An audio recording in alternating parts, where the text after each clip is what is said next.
Could Heavy Kong and Heavy Tank Loincloth be bodybuilders? We're going to find out in this video today, and then we're also going to look at where they rank amongst other One Punch Man characters and answer some of your fitness questions. And if you have any fitness questions at all, feel free to let me know in the comments below, and I might just get to them in tomorrow's video.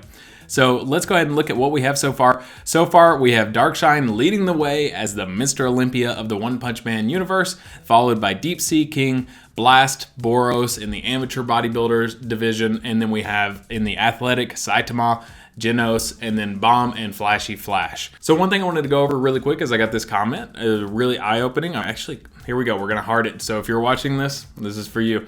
Chapter 150 of the manga, I did take a look and I saw a couple of more shots that I didn't see previously. Like, check out how jacked he actually looks in his prime, Bomb. So given that, his old age, obviously he couldn't be a bodybuilder, but if we look at him in his prime, he could at least definitely be an amateur bodybuilder. So I think he should be somewhere around there. Now, like I said, that's gonna be his prime version. So, and I'm gonna rate him based on his prime because Darkshine's not going to look like that when he's 100 years old too. So we're going to put Bomb into the amateur bodybuilding division because some of these shots of him just look absolutely massive. I mean, look at that V-taper. Look at those arms on him. There's a couple other ones where you can see his chest striations and stuff like that. He's just absolutely massive. Like you can see the arms, the triceps, the V-taper. So he could definitely at least be an amateur bodybuilder. So with that out of the way, let's look at today's characters, which are going to be Heavy Kong and Heavy Tank Loincloth. Heavy Kong comes in at 6'6" and 216 pounds. That is really tall and actually not that heavy. You look at bodybuilders, most bodybuilders today are under 6 foot and they usually weigh somewhere in the mid to high 200s, if not even a little bit more. So as far as weight goes, he could actually gain quite a bit. Now, he does look to me, he looks like he's got the shape of kind of a bodybuilder, but he also looks more like a men's physique competitor than anything, in my opinion. But he's got really full muscle bellies, really great chest, really good arms, really good abs. And from what we can see of him, I definitely think he could be a bodybuilder, especially in the amateur division. And who knows, maybe even pro in the men's physique division. So right now, I'm going to place him up there in the amateur bodybuilding division first. And then maybe that'll change over time. Like, who knows? Bomb changed today, so maybe he will change over time as I get more into this. And if you know of any other good shots of him, let me know in the comments down below. Now let's look at Heavy Tank Loincloth. So this guy comes in at 7'7" and 270 pounds. 270 pounds is a lot of weight, and that actually matches a lot of modern day bodybuilders, but not at the height of 7'7". So he could actually gain a little bit more muscle, but also, like we've talked about, kind of the translation of height and weight, especially weight, are a little bit off. Like I think Goku, doesn't he weigh like something like 130, something like that? It's like really low. And I'm sure that's base form too. So you got to look at the different forms. You've got to look at the translation.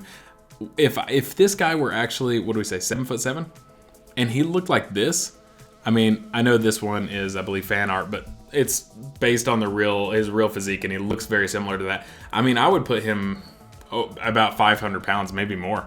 Like, he's absolutely massive. Look at his chest development. Look at his forearms. Look at the vascularity. He's got really good muscle mass on him. I mean, this guy is essentially like a bodybuilder. So he could do really, really well. The only thing I would like to see more shots, and maybe you know of some more. There's some good ones in here, but of his full physique in just kind of a normal, relaxed form. Because it does look like his waist could be like pretty darn wide, but like let's say this fan art right here is pretty accurate. I mean, he's got the separation in all the muscles. He's got the vascularity. He's got the feathering in the muscles. He's got even for a wide waist, he's got a pretty good V-taper with massive lats. So, I mean, this guy, to me, could definitely be a pro bodybuilder. Now, like I said, there might be some other shots of him where his proportions are off just a bit, but I mean, he looks good as far as symmetry, conditioning, muscle mass, all that stuff. So for now, he's up there in the pro bodybuilding division. So I'd love to know your thoughts on my rankings so far. What do you think? Do you think Blast should go up to pro bodybuilder? Do you think Genos should go down to fit or because he doesn't actually have muscles? Remember, I was ranking him based on his kind of overall symmetry and proportions. You know, even though he is basically a machine, you know? So what do you guys think? I would love to know your thoughts in the comments below. Now let's look at some of your questions. I wanted to start with this one, B. Fields 1023. Thank you so much for asking this question. This is a great question. How do you deal with permanent injuries whenever you want to work out, you want to get in shape, You even said that you're already doing stuff right now. You're down 15 pounds from 230 to 215. So first of all, congratulations on that. A lot of people would just stay at 230 or even maybe go up from there. So you're already on the right trajectory. So I've worked with clients in the past before who are in their 60s and 70s and who can barely walk up and down stairs, who have issues with most of the machines and most of the exercises. So the good news in your situation is it looks like you want to keep losing weight more than probably anything, of course, while staying in shape. So the good news for that is that you really don't have to weight lift so much, which is good because all you have to do is just eat properly and continue your cardio. Like I said, you can walk.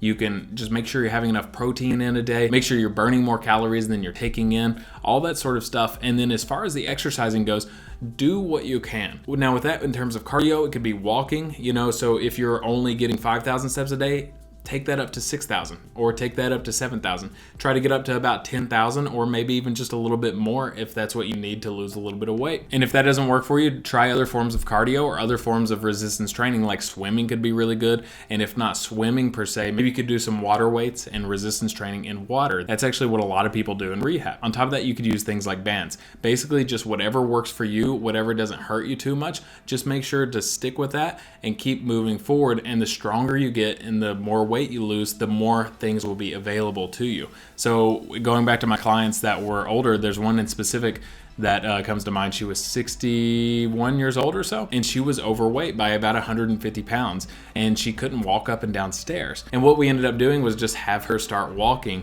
and then lifting a little bit of weights depending on which ones were best for her joints. And then over time, she lost that weight, and then the more things became available to her, and eventually not only was she able to walk up and down stairs again, but she was able to play with her grandkids, which was the most rewarding part for her.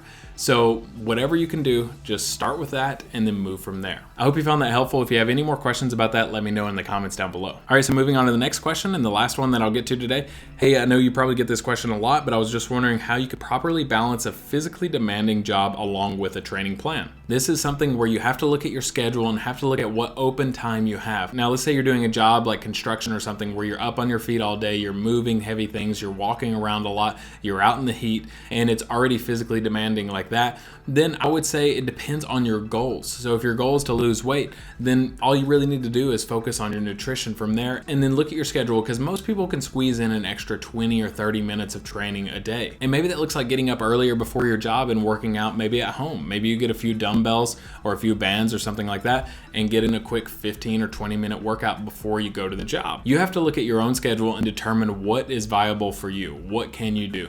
Do you have 30 minutes before your job? Do you have 30 minutes after your job? If you're totally exhausted after your job and you just want to go home and sleep, that's totally fine. Maybe start by getting up a little bit earlier and working out beforehand. Or maybe if you just want to lose weight, maybe don't even focus on working out so much right now. Focus on just walking a little bit more after your job. So instead of coming home and sitting on the couch, maybe get up and walk around a little bit more. Maybe if you're getting 10,000 steps in a day, go ahead and bump that up to 12,000. It depends on your goals. It depends on what you're wanting to do. But yeah, take that little bit of time you have and just be as smart and as efficient as possible. So like I said, you only need about 15 to 20 extra minutes a day to make a massive life change in the long run. So use that time wisely, and I guarantee you're going to see a big change. I hope you found that helpful. If you have any more questions about that or just want to keep us updated on your progress, just let us know in the comments down below. We're rooting for you, and I know you can do this. All right, so going back to the original questions, could Heavy Kong and Heavy Tank Loincloth be bodybuilders?